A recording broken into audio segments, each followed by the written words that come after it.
നബിതങ്ങളുടെ മുമ്പിൽ സ്വഹാബത്ത് വന്നിട്ട് ഒരിക്കൽ പറഞ്ഞു, നബിയെ, ഞങ്ങളുടെ ഇമാമ് എപ്പോ നിസ്കരിക്കുമ്പോഴും കുൽഹു അല്ലയാ ഓതുന്നേ, എപ്പോ നിസ്കരിച്ചാലും കുൽഹു അല്ലയാ ഓതുന്നേ, വലിയ സൂറത്ത് ഓതുന്നില്ല.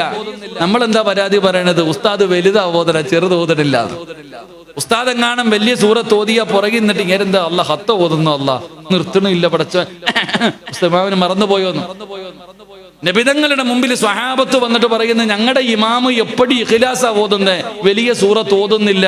പരാതി പറഞ്ഞു.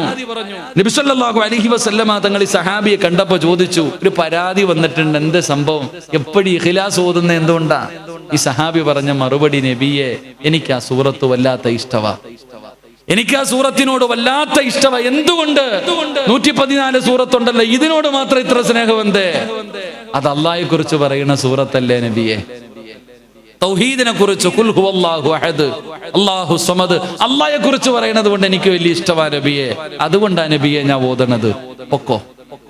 ആ സ്വഹാബി നടന്നു പോകുമ്പോ പരാതി പറഞ്ഞവരോട് പറഞ്ഞു, ആ മനുഷ്യൻ സ്വർഗത്തിലാണെന്ന് നബിയനാ റസൂലുള്ളാഹി. ആ സൂറത്തിനെ ഇഷ്ടപ്പെട്ടതിന്റെ പേരിൽ സ്വർഗത്തിലാ. അള്ളാഹു ഭാഗ്യം തരുമാറാകട്ടെ.